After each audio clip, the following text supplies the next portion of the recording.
My name is Jake Eakin, and for the first 12 years of my life, I was just your average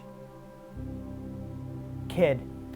I did everything that any normal kid would do, and if you looked back on my early childhood, there's nothing that you would see there that would foreshadow what would happen at the age of 12. When I found myself at the home of my best friend named Evan, to spend the night with him. And this was a common thing that we would do. So in February 2003, it was a cold, rainy February day. We were at a park and we were just playing, and my best friend Evan pulled out a knife and began to explain to me an elaborate plan he had to go on a killing spree. And when he began to tell me this, I thought it was just a sick joke. There was no way that I thought that he was being serious. But I soon found myself walking through the park to a young boy's home named Craig Sorger. We found ourselves walking through the park, down a trail, into a wooded area. The first 5 minutes, everything was perfectly normal.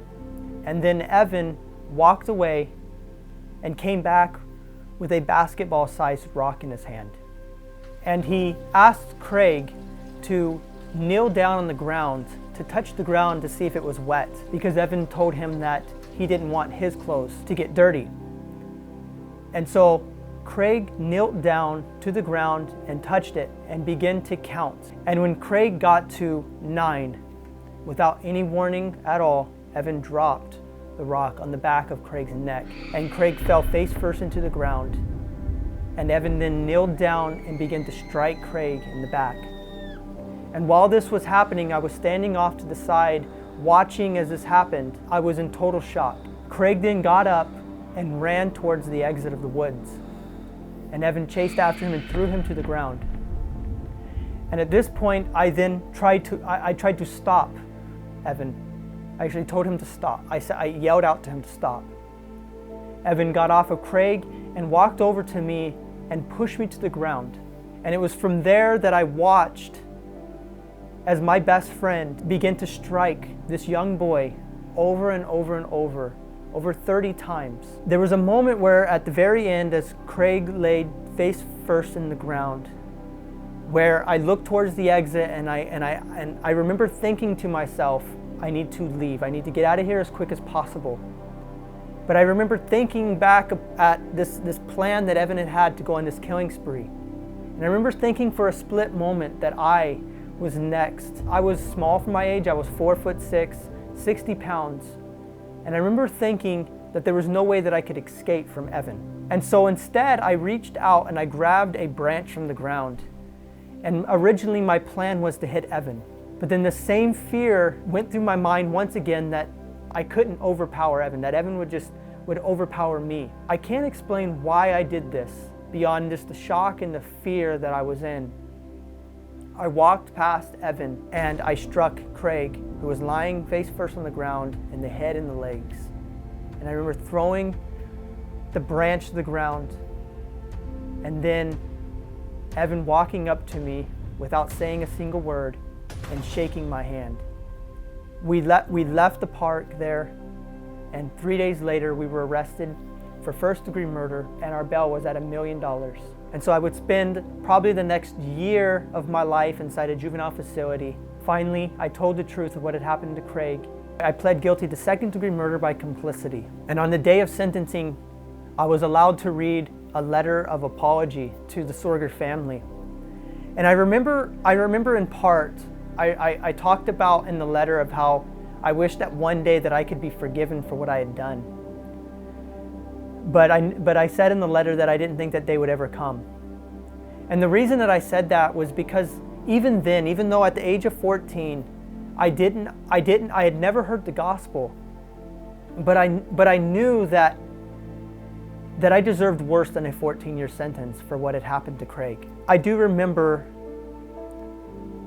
that before I left the courtroom, a journalist had asked me if I was upset or angry about the 14-year sentence that I'd received, because the original plea agreement that my attorneys had agreed to with the prosecutor was a recommendation of 8 years where I would not serve any time in an adult facility.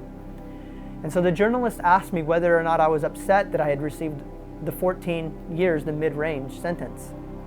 And I said that I deserved worse. Years would pass and I began my prison sentence. I got in multiple fights and I spent the vast majority of my time in solitary confinement. And solitary confinement, I would spend 23 hours a day in my jail cell. The only time that I would get out was when 2 guards would come to my cell. They would strip search me. I would then put my hands through a cubby on the door, and they would handcuff me, my hands and my feet, and then they would escort me to a small little recreation yard. This is how I would spend the years of my life, in a small 8x10 jail cell. The last portion of my sentence was a lot more positive. For about the last 6 years, I took different college courses. I took a year-long automotive course, which I graduated from. The one thing that I really looked forward to was visits from my best friend, Marissa. And I had known Marissa practically my entire life. Our parents had been friends. And about 5 years before I was released, she came and visited me. And I remember she walked into the visiting room. And Marissa's testimony is amazing, that she had been part of the LGBT community and at one point considered transitioning to become a man. But when she walked into the room, there was this beautiful woman who her hair was growing out and she had women's clothing on, and she just had this wonderful smile on her face. And about the 3 hours that she spent in that visiting room, she just talked about Jesus and the gospel. And that was one of the highlights. And I believe that the Lord was beginning to sow seeds, the gospel seeds in my life.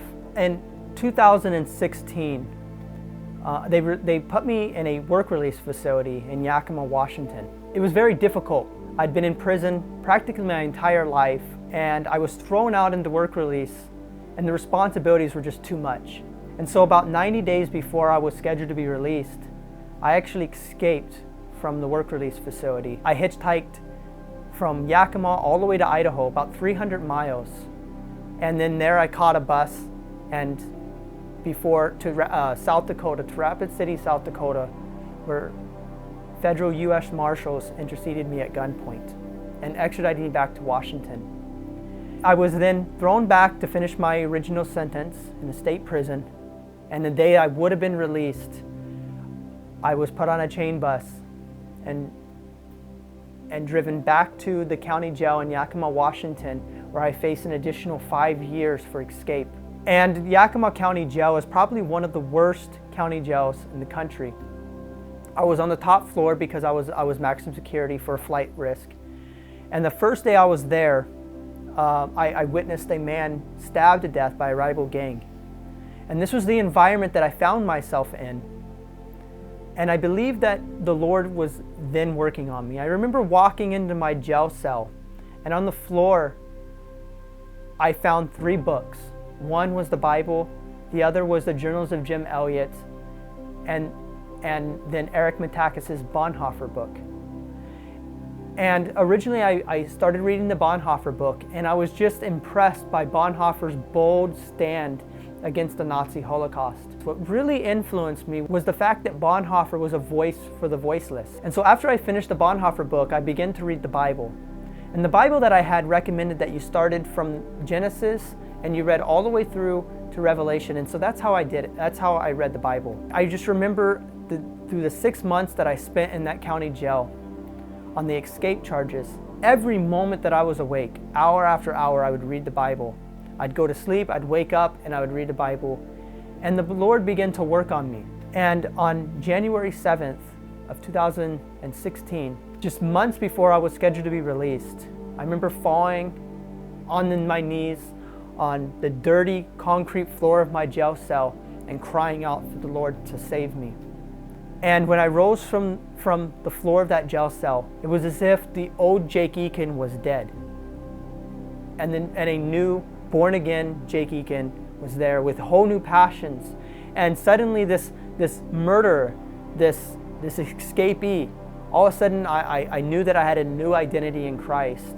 And I wanted to live every day of my life for God's glory. finally I was released and I got out, and pretty quickly me and Marissa got married within months.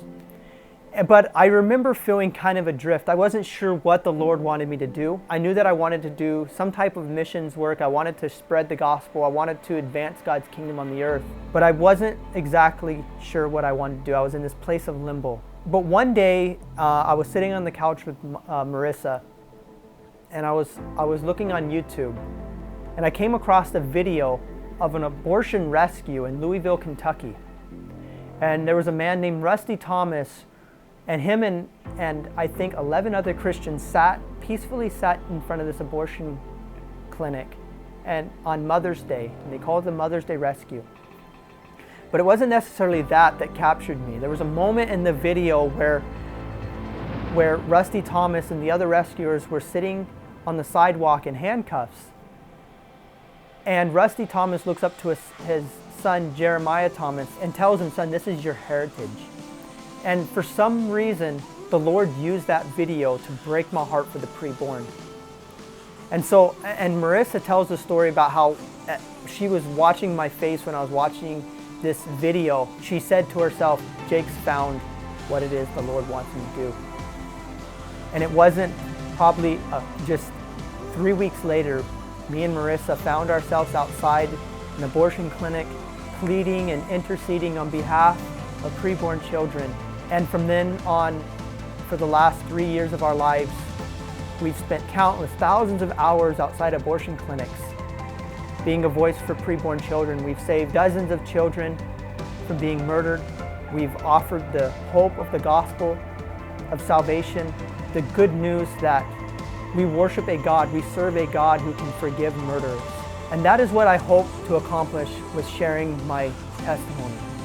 I hope that people who feel like they are beyond the hope of salvation, who feel like that they are too bad or have committed horrendous sins, that we worship a God who has come to save the worst of the worst, that there is no one beyond the hope of salvation, that if God can save me, a murderer, then no one is beyond the hope of redemption. That anyone who will turn their lives to Jesus Christ and put their faith in Him, that God is faithful and just to forgive them.